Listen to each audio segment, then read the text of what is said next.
జీవితంలో అది సాధించాలి, ఇది కావాలి, ఇలాగే జరగాలి అని అనుకున్నారు. కానీ మనం అనుకున్నవన్నీ అనుకున్నట్టే జరిగితే అది లైఫే కాదు. ఎదురయ్యే సమస్యల్ని చిరునవ్వుతో, కాన్ఫిడెన్స్తో ఎదుర్కొంటే జీవితంలో మనకి అసలు ఊహించని అద్భుతాలు జరిగే ఛాన్స్ ఉంది. ఎలానా? మీరే చూడండి.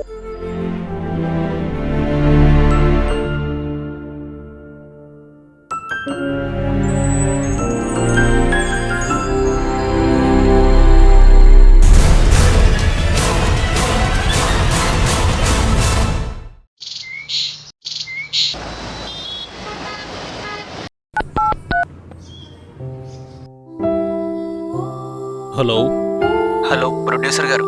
ఎక్కడున్నావు రవి? సార్ ఇంట్లోనే ఉన్నాను సార్. పవన్ కళ్యాణ్ గారివి డేట్స్ దొరికాయి రవి. Okay sir. నేను పవన్ కళ్యాణ్ గారి ఆఫీస్ దగ్గరే ఉన్నాను. నాకు చెప్పిన కథ తీసుకుని సార్ ఆఫీస్కి వచ్చి. అలాగే సార్. వస్తున్నాను సార్.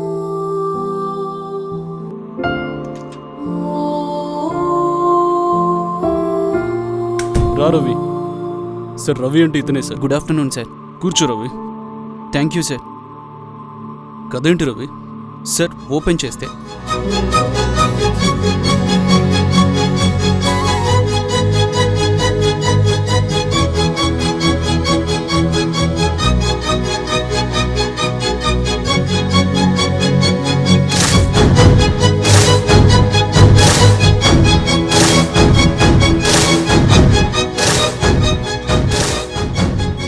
ఇది సార్ కథ.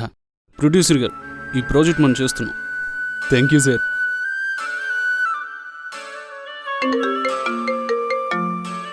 One minute. Hello.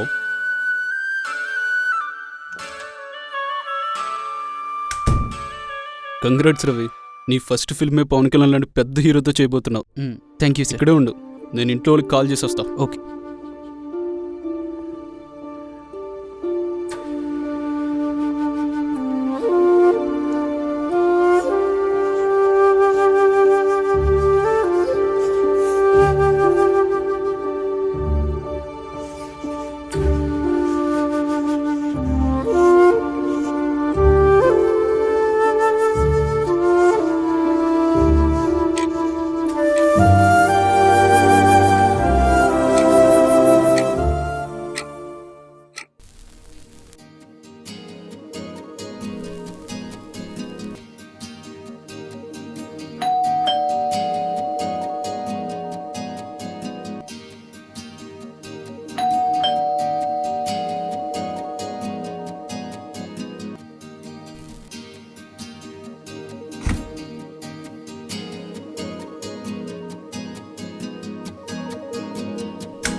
Rent next month కడదామని చెప్పు.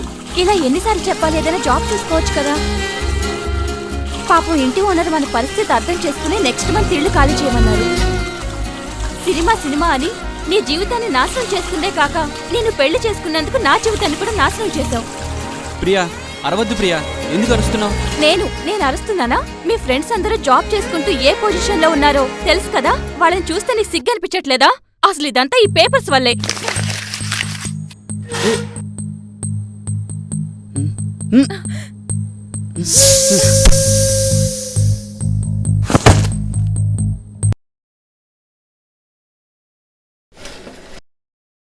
Priya, Priya,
hello hello producer గారు.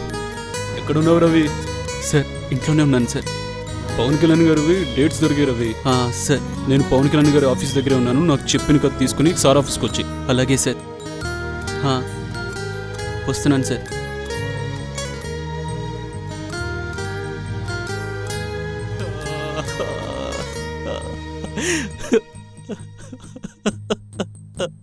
ప్రియా